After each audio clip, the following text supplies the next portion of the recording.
You didn't lose her. You were never meant to win, because it was never a fair game. Not when the rules kept changing. Not when every time you showed up fully, she vanished. You thought if you were kind, patient, consistent, she would meet you there. That if you just held on a little longer, she would finally open up, reciprocate, choose you. But she didn't. Not really. What she did was keep you close enough to hope, but far enough to control. And you couldn't see it. Because you were taught that being good would be enough. You excused her mood swings. You made sense of the disrespect. You told yourself she was just going through something, that you needed to hold space, to be strong, to stay. So you did. You stayed long after it made sense. You gave long after you felt empty. And in the process, you lost something you didn't even realize was slipping away, your clarity, your gut, your masculine center. Because manipulation doesn't always come in yelling.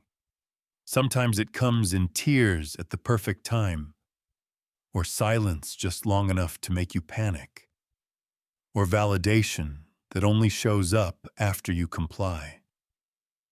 It's not abuse, not in the obvious sense. It's not black eyes and bruises. It's psychological, subtle, strategic. And the worst part, you blame yourself. You think, maybe I'm overreacting. Maybe I'm too sensitive. Maybe I just need to prove I'm safe again. But what you don't realize is you're already inside the loop. The push-pull, the guilt prize, the emotional yo-yo. And every time you explain away the red flags, you abandon a piece of your own knowing. You think you're choosing love, but really you're choosing confusion. Over and over again, because some manipulation doesn't show up as harm. It shows up as intimacy on a leash, just enough to keep you emotionally tethered, just enough to keep you trying. This is why so many good men end up broken, not from being rejected, but from being slowly erased, emotionally stretched thin, made to feel that every emotional dip was their fault to fix. And that's the most dangerous part. You can't fight what you can't name. So in this video, we name it.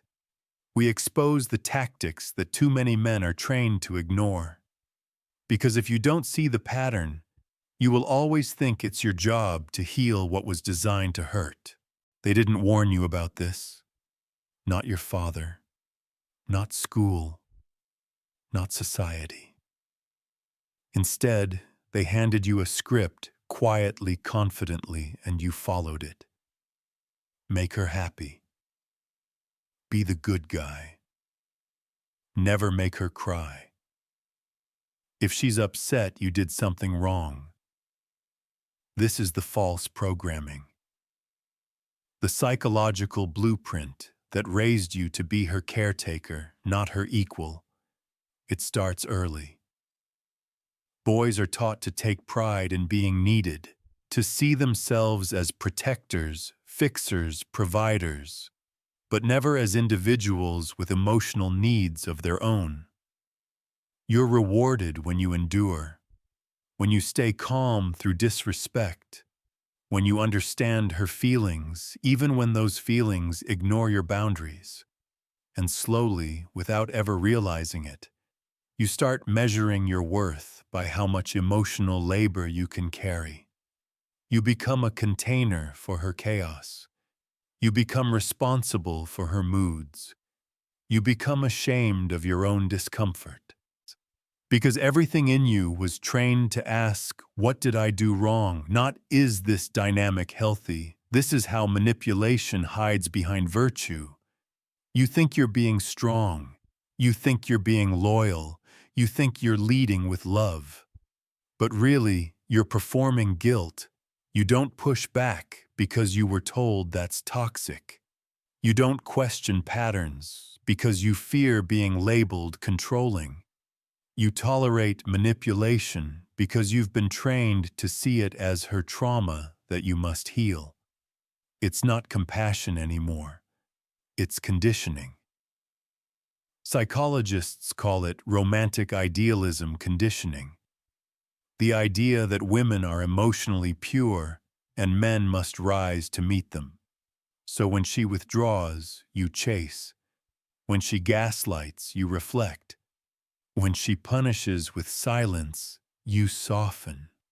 Because the narrative is simple. If she's not happy, it's your fault. And here's the most dangerous part. You start thinking it's love, that this dynamic of instability, withdrawal, and guilt is passion, that the chaos means you care. But it doesn't. It means you've been taught to tolerate pain disguised as emotional intimacy. And when manipulation is normalized, boundaries feel like betrayal. Silence feels like abandonment. Saying no feels like abuse. So you become a man who bleeds quietly and calls it devotion. But what if your emotions weren't meant to be bartered? What if they were a currency that's being slowly devalued? In the next part, we'll talk about emotional economics and how power shifts the moment you stop giving it away. Every relationship is a transaction, not of money, but of emotion. And most men walk into that transaction unarmed. You believe love is given freely, that if you show up with honesty, loyalty, consistency, the other person will do the same. But you forget emotions are currency, and the person who controls the flow of emotional currency controls the entire relationship. In this dynamic, she doesn't need to yell, she just needs to withhold. She pulls back affection. She goes cold without explanation. She gives you just enough warmth to keep you emotionally invested, then disappears again. It's not punishment. It's economics. Because when you feel deprived, you chase. When you're uncertain, you overfunction. When she creates lack, you try to earn abundance. And that's the trap. It's a strategy called intermittent reinforcement.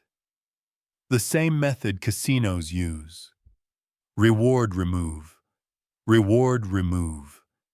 Until your brain craves what it cannot predict. But here's the twist.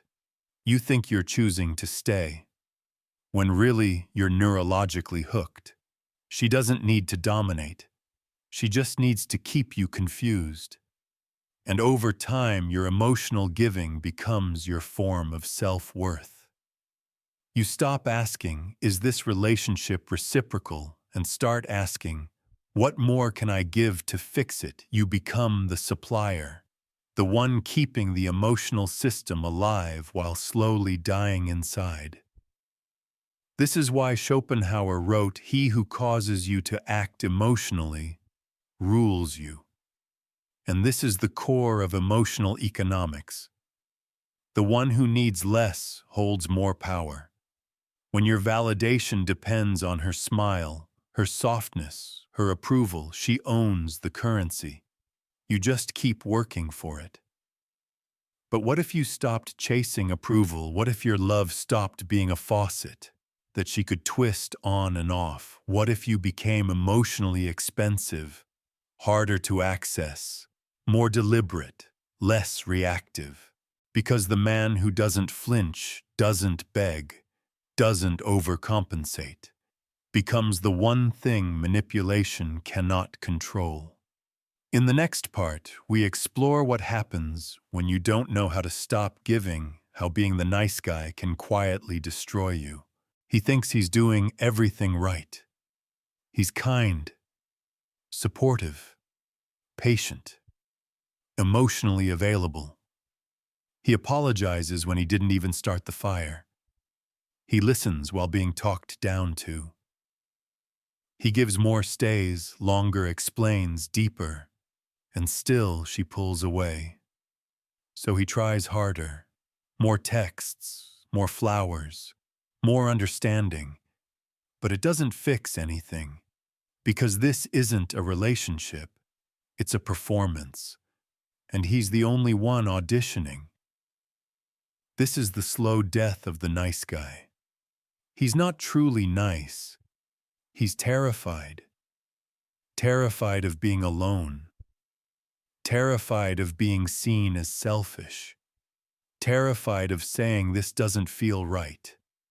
So instead, he tolerates the disrespect, rationalizes the manipulation, excuses the coldness.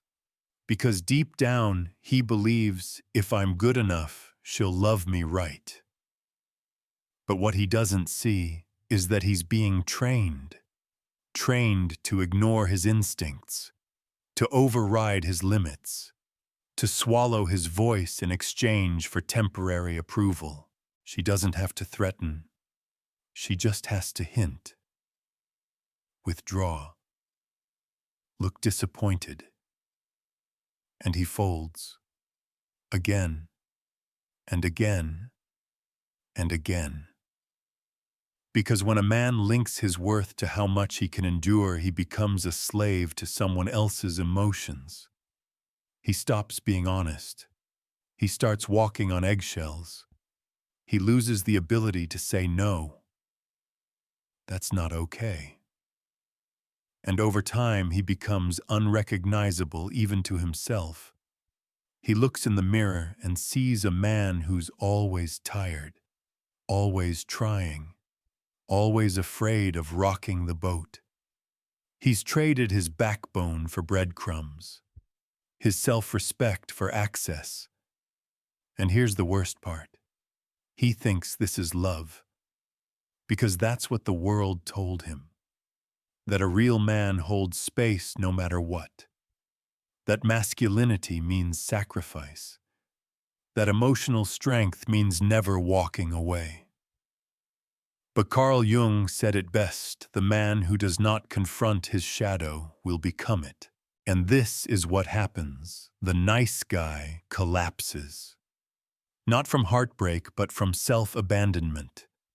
He gave everything except to himself, but collapse is not the end. It's the beginning of truth. In the next part, he stops bending. He stops chasing. He becomes something unfamiliar to her, a man with boundaries. There's a moment when something inside him just stops. He doesn't yell. He doesn't argue. He doesn't beg. He simply realizes, I'm done. Not out of hate. Not out of pride.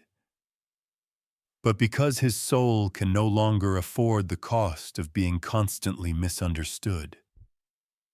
This is the shift, the moment when a man moves from seeking approval to seeking alignment, from being agreeable to being anchored. He stops texting first, stops over-explaining, stops twisting himself into a shape that pleases everyone but himself.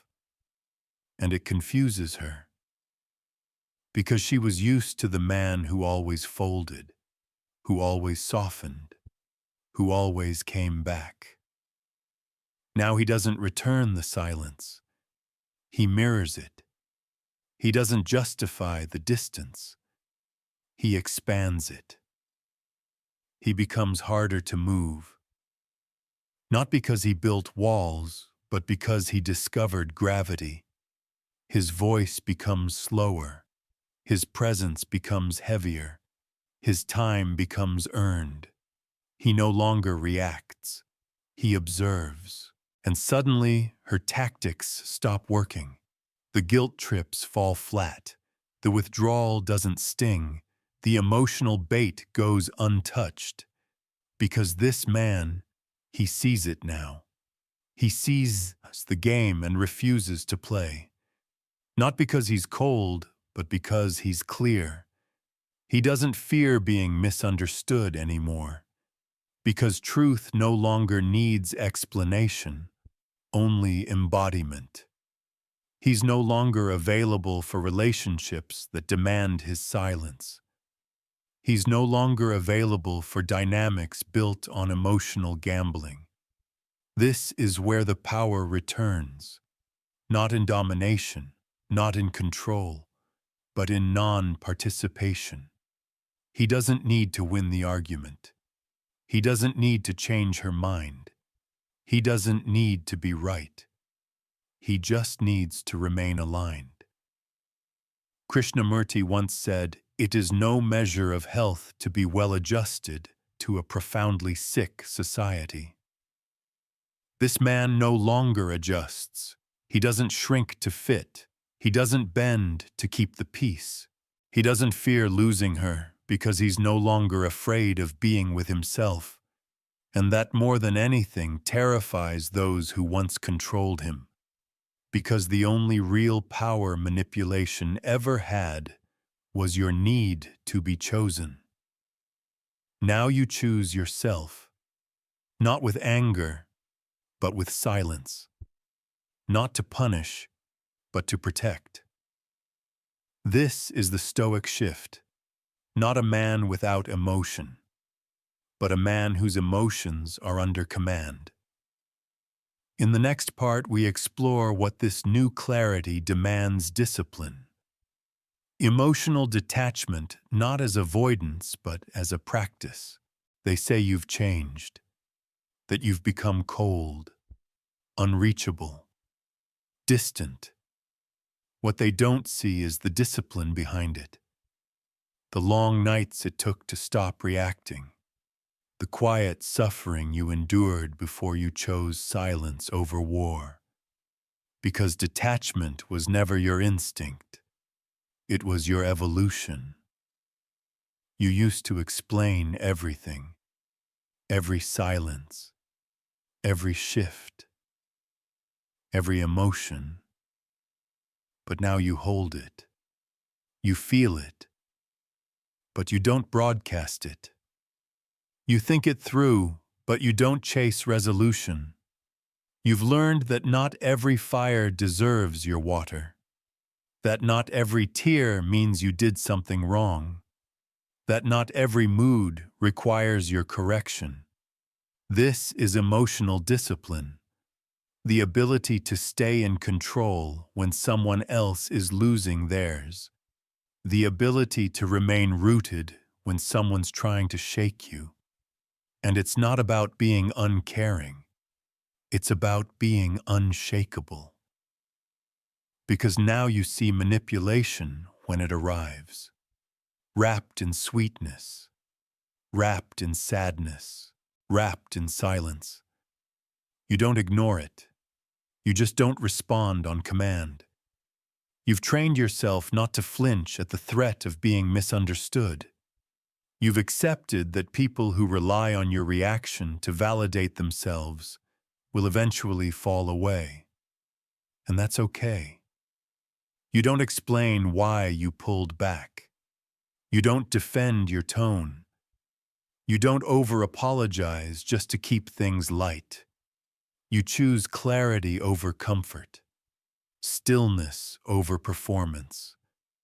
Because you finally understand your presence is a privilege, not a given. And when someone weaponizes emotion to distort your reality, your detachment is not cruelty, it's protection. You don't become distant because you stopped caring. You become distant because you started caring about yourself. In the next part, we'll see what happens when you live like this, when your silence carries more weight than your old willingness to please. The consequences are loud. At first, they won't know what to do with you. You're not angry. You're not loud. You're not arguing.